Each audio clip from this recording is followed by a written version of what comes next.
छात्रों, आपका स्वागत। पिछले जो है अंतराल में हमने प्रस्तुत कविता वृंद के दोहे, इसमें से लगभग 5 दोहे का अध्ययन हम कर चुके थे। इसके बाद आज के अंतराल में जो बाकी के जो दोहे हैं इसके बारे में चर्चा करेंगे। अगला दोहा इस प्रकार है, छठा दोहा। उद्यम कबहु न छांडिए पर आशा के मोद।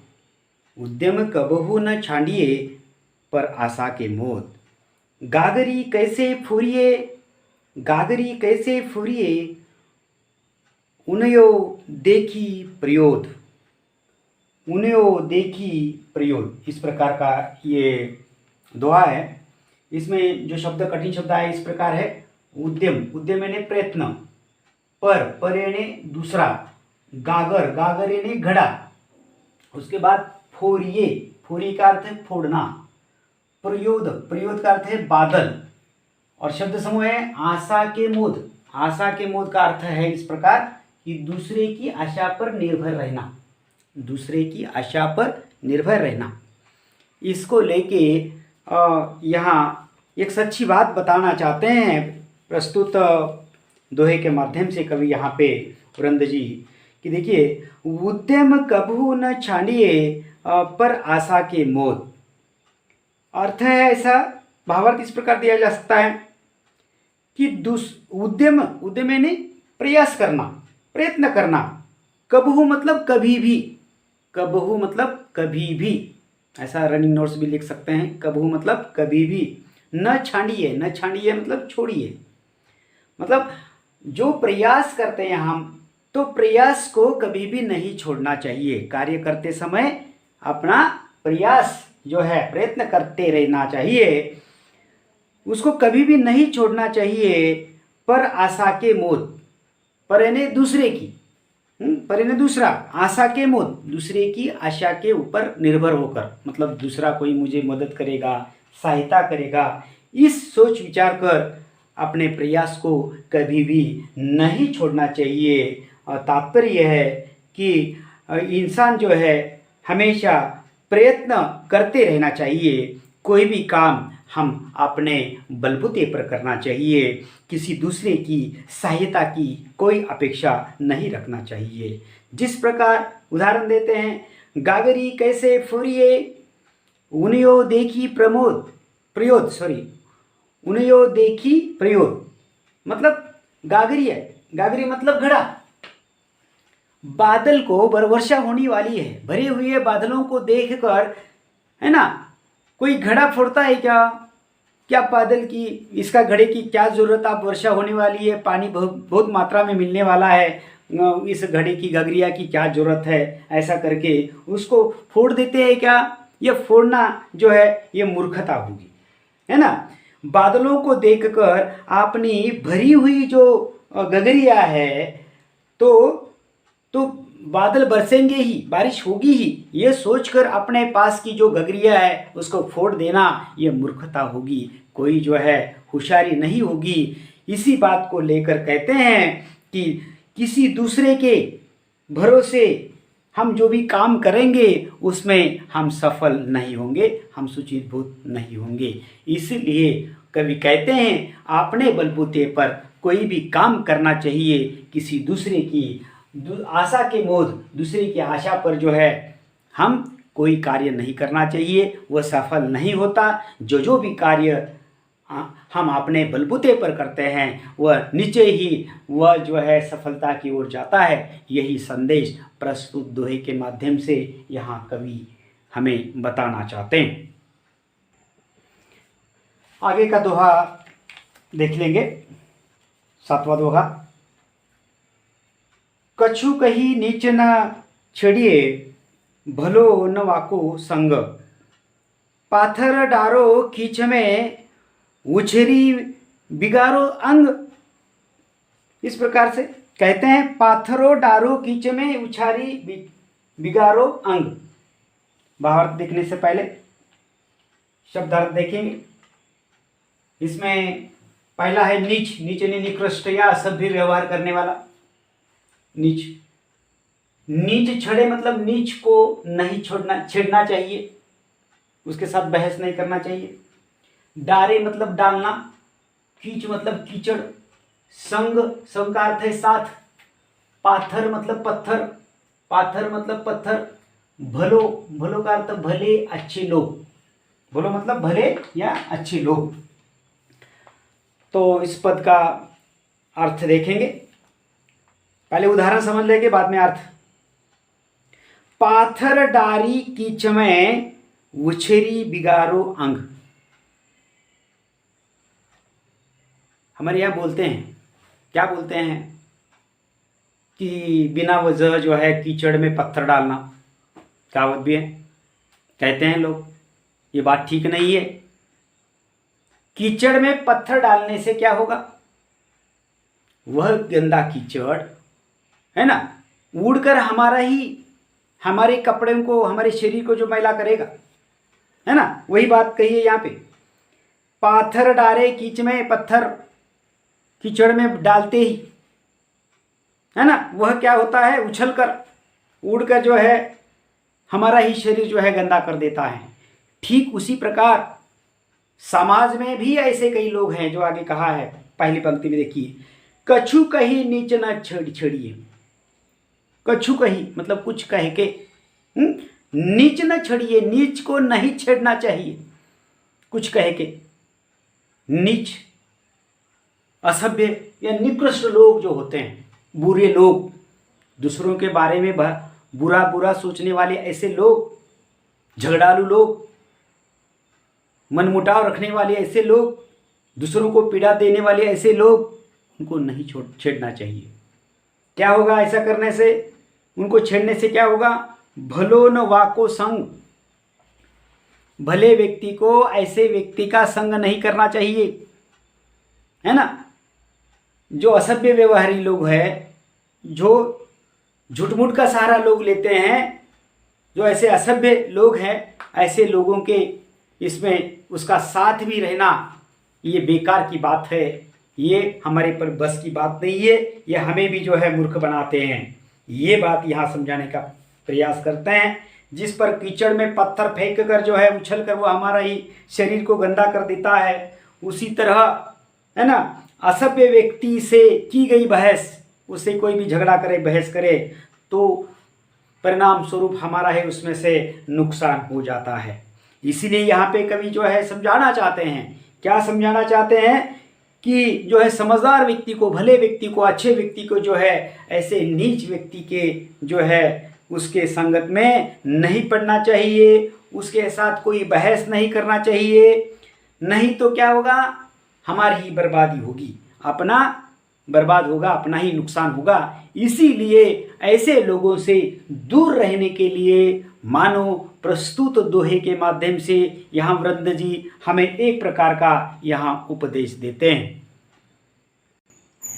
अगला जो इस प्रकार इसके बाद का दोहा देखेंगे 8वां, इसमें कवि कहते हैं, जो पावे अति उच्च पद ताको पतन निदान, जो तपी तपी मध्यान्ह लो अस्त होतु है भान।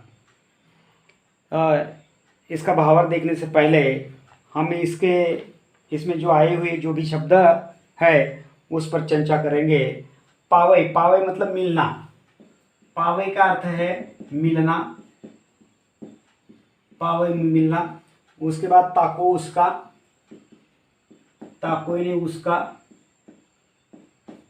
उसके बाद है पतन, पतन यानी ह्रास, विनाश, पतन ह्रास या विनाश।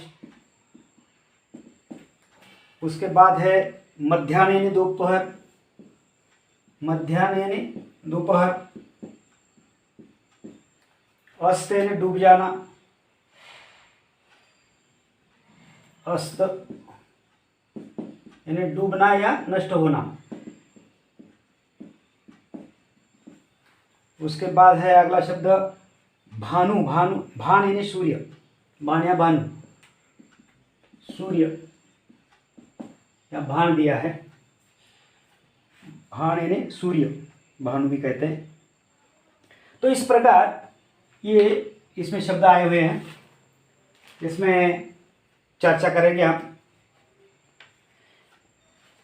जो पावे अति उच्च पद ताको पदन निदान, इस दोहे के माध्यम से बतलाना चाहते हैं, एक सच्ची बात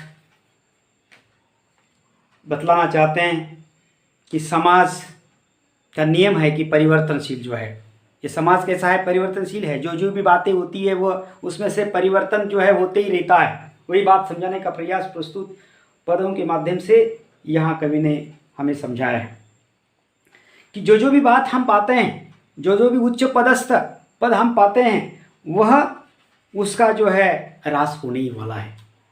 मतलब जो भी व्यक्ति को ऊंचे ऊंचे पद मिलते हैं, उसमें से एक ना एक दिन उसको पद को छोड़ना ही पड़ेगा।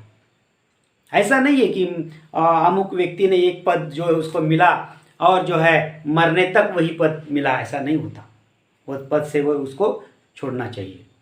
यह परिवर्तन है ना। इसलिए बोलते हैं जो एमएलए हैं वो बोलते हैं कि माजी लगाते हैं, माजी आजी ऐसा लगाते कि नहीं, बाद में पहले था। अमुक ये अधिकारी है, माजी लगाते हैं, मुझे पहले था, है ना। पहले था मतलब ये उतर गया, अभी पद को छोड़ दिया, है ना। इसके बाद तो बात है कि हम जब चले जाते हैं तो हमें भी कै लगाते हैं। आजकल क्या लगाते, कै लगाते, मतलब स्वर्गवास सिधार गए वो। मतलब ये है, एक ना एक दिन इसको भी छोड़ना होगा। ये परिवर्तनशील नियम है। ये बात समझाने का प्रयास भी करते हैं कि ऊंचे ऊंचे पदों को फिर भी जो है मनुष्य को इस बात को हमेशा याद रखना चाहिए। कौन सी बात, कि ये परिवर्तनशील है, संसार का नियम है परिवर्तन। तो ये बात है कि ऊंचाई पर पहुंचकर उसे जो है उसका उतरना निश्चित है। जब हम ऊंचाई पर जाते हैं उतर जाते हैं बाद में, ये बात नहीं है। परिवर्तन संसार का नियम है। ये बात जो है यहाँ समझाने का प्रयास करते हैं उदाहरण देकर। क्या उदाहरण देते हैं, पाथर डारे कीच जौ तापी तापी मध्यान्ह लो अस्त होतु है भान। क्या उदाहरण देते हैं, जौ तापी तापी मतलब तप तप कर, है ना। तप तप कर क्या होती है, दोपहर हो जाती है, सूरज की जो है गर्मी से बढ़ जाती है ना। सूर्य को भी जो है क्या होना पड़ता है, मध्याह्न के बाद जो है बाद में ढल जाना पड़ता है, और धीरे धीरे धीरे धीरे धीरे, है ना, शाम को सूरज जो है डूब जाता है, सूर्यास्त हो जाता है। अरे सूरज कहाँ और हम कहाँ। इसीलिए सूरज का उदाहरण दिया, ऐसा इतना शक्तिशाली सूरज जिसके ऊपर ये संसार नहीं चल सकता, वो भी जो है मध्याह्न के बाद धीरे धीरे ढल जाता है, बाद में उसका अस्त हो जाता है, वो डूब जाता है। उसका तो अस्त है, हो जाता है, सूर्यास्त हो जाता है। हमारी तो ऐसी की तैसी, है ना। इसीलिए जो है ऊंचाई के पद पर पहुंचकर भी हमें कोई जो है अहंकार नहीं मानना चाहिए। अहंकार आ जाते हैं व्यक्ति को कि एक आध पद पाते हैं, मैं अमुक हूँ, मैं तमुक हूँ, और जब अहंकार आता है तब जो है उसको जो है उसका ह्रास होता है, उसका पतन होता है, निश्चित है। तो किसका कब पतन होना उसके हाथ में है। जल्दी अहंकार आ गया, जल्दी जो है कुर्सी छोड़नी पड़ेगी, और सभी को साथ लोग को लेकर चले तो कुर्सी ज़्यादा दिन टिकेगी।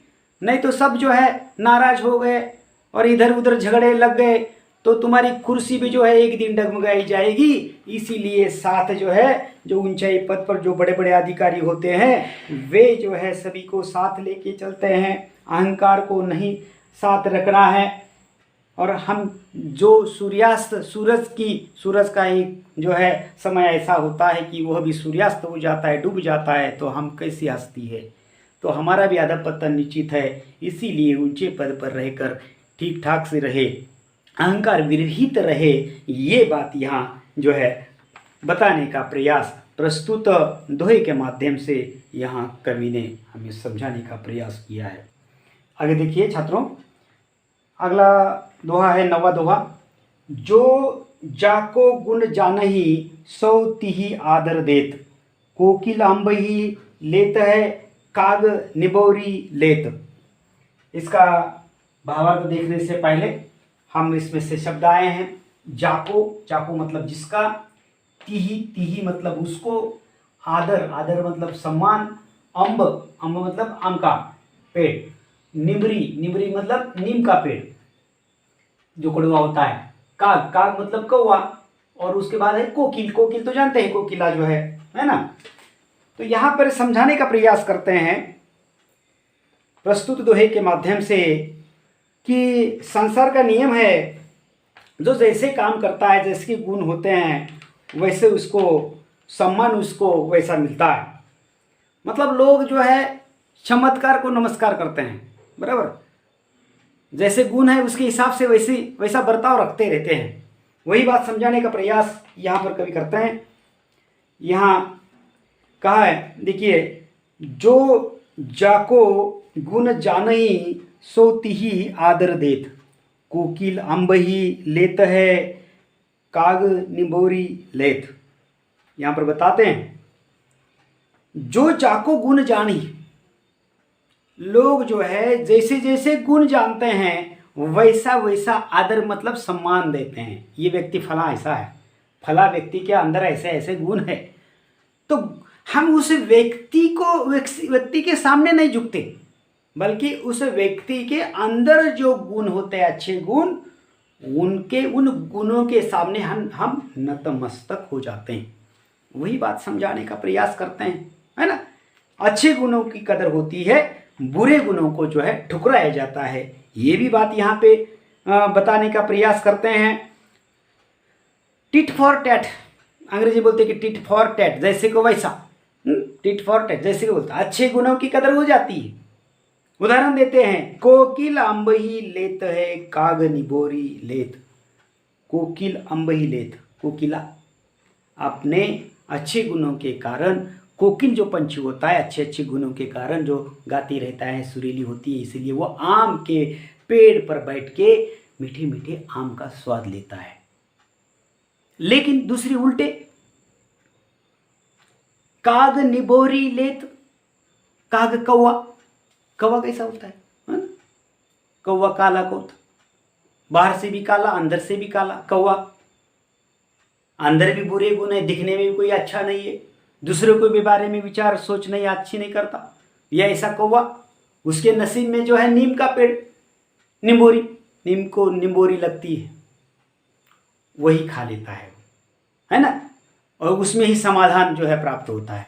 मतलब अच्छे को अच्छे ही फल मिलते हैं, बुरे का नतीजा बुरा ही होता है। ये भी बात यहाँ पर समझाने का प्रयास करते हैं। अच्छे कर्मों वाले का हमेशा लोग क्या करते हैं, सम्मान करते रहते हैं।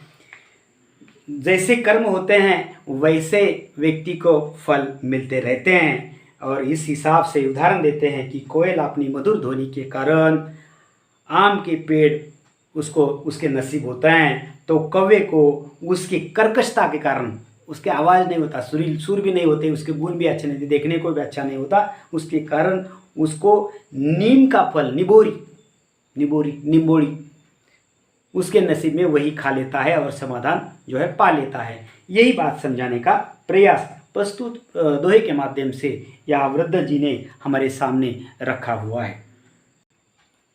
आगे का दोहा देखेंगे। आगे का दोहा इस प्रकार है, आप अकारज आपनो करत कुबुद्ध के साथ, पाय कुल्हाड़ी आपने मारत मूर्ख हाथ। ये कहावत है, अपने हाथों अपने पैरों पर कुल्हाड़ी मारना, अपने हाथों अपने पैरों पे कुल्हाड़ी मारना।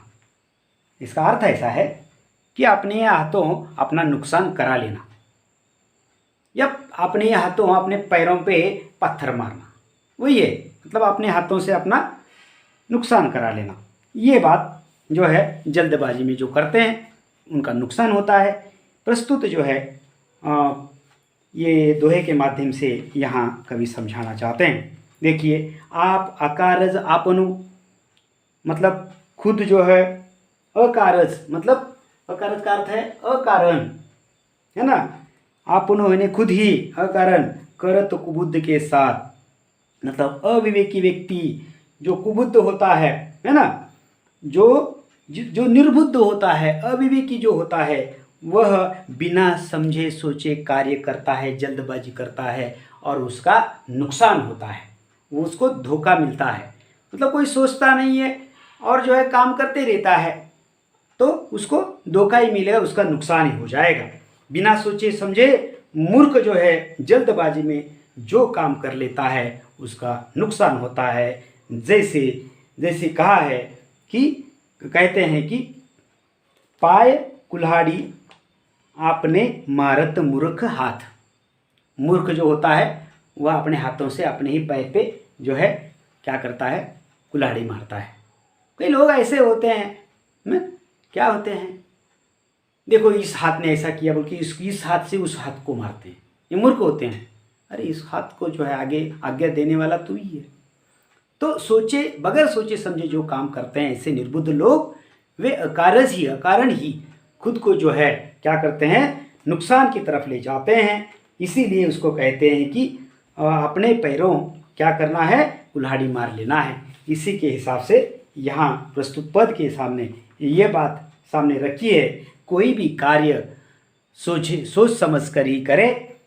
बगैर सोचे समझकर जो काम करते हैं, जल्दबाजी में जो काम करते हैं, वह कार्य सफल नहीं होगा, वह कार्य असफल ही होगा या निफल होगा। ऐसा यहाँ पे कवि हमें बतला देते हैं या निर्देश देते हैं।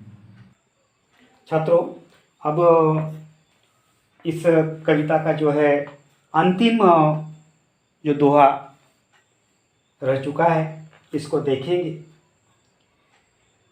कवि वृंद जी कहते हैं, कुल कपुत जानो परे, लाखी शुभ लक्षण गात, होनहार बिरवान के होत चिकने पाथ। इस प्रकार का दोहा। इसमें जो शब्दार्थ इस प्रकार आए हैं कि कपुत मतलब कुपुत्र या बुरा पुत्र, लक्षण मतलब लक्षण, और कहावत है, यहाँ में कहावत आई होनहार बिरवान के, होनहार बिरवान के, होनहार बिरवान के। तो बिरवान का अर्थ यहाँ पे दिया है ना, एक पेड़, बड़ा पेड़। तो आगे देखेंगे इसमें कवि क्या कहना चाहते हैं। कुल कपुत जानो परे, लखी शुभ लक्षण गाथ, है ना, कि यहाँ पे दूसरी पंक्ति में कहते हैं, होनहार बिरबान के होत चिकने पात। होनहार बिरबान की कहावत है, मतलब छोटे पौधे के पत्तों को देखकर ही पता चलता है कि ये बड़ा होके जो है बड़ा पेड़ बनेगा या नहीं बनेगा, या बहुत बड़ा सफल पेड़ बनेगा या नहीं बनेगा। उसके पत्ते को, चिकने पत्ते को देखकर जो है पौधे को बताया जा सकता है ये अच्छा पेड़ बनेगा या नहीं बनेगा। ठीक उसी प्रकार हमारे मराठी में भी एक कहावत है। क्या कहावत है? बाळाचे पाय पाळण्यात दिसतात, है ना, बच्चे के पैर पालने में दिखते हैं। वही बात यहाँ पे बता दी है कवि ने, कुल कपुत जानो परे, लाखी शुभ लक्षण गात, है ना, कि जो बेटा पालने में ही जो है उसके लक्षण को पहचान सकते हैं कि वो बड़ा होके होनहार हो जाएगा, कपूत होगा या सुपूत होगा, इसका पता चलता है। मतलब बच्चे के रंग ढंग देखकर बचपन में ही आगे वह बच्चा अच्छा हो जाएगा, भला होगा, मतलब कपूत होगा, यानी कि बुरा बच्चा बनेगा या सपूत होगा, इसका पता चलता है। मतलब जो है बात साफ है, गधे का बच्चा और घोड़े का बच्चा खेल रहे,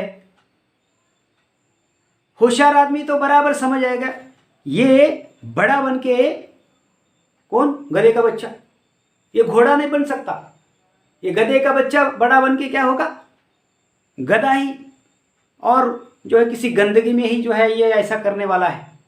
लेकिन घोड़े का बच्चा जो है एक होनहार बनेगा। ये छोटेपन में, बालपन में जो है, बचपन में जो है उसके लक्षण को देखकर ही पता चलता है। जैसे कि जो है छोटे पौधे के जो चिकने पत्ते को देखकर पता चलता है कि वह बड़ा वृक्ष बनेगा या नहीं। ठीक उसी प्रकार जो है बच्चे के पालने में ही पैर को देख के पता चलता है ये बच्चा बड़ा बनकर जो है अच्छा जो है आदमी बनेगा या बुरा आदमी बनेगा, या सुपुत बनेगा या कपुत यानी कुपुत्र बनेगा। ये बात हमें ये हमारा भी हमें संभालेगा या नहीं संभालेगा, इसकी भी थोड़ी सी कल्पना हमें आ जाती है। इसीलिए कहा जाता है कि बचपन में जो है उसके पैर दिखते हैं, है ना, पालने में बच्चे के पैर दिखते हैं, ऐसा कहते हैं। इस हिसाब से ये बताना चाहते, ऐसे लगभग जो है 11 दोहे हमारे सामने वृंद जी ने रखे हैं। इसको लेके सच्ची बातें नीति परक जो है दोहे हमारे सामने रखी हुई है।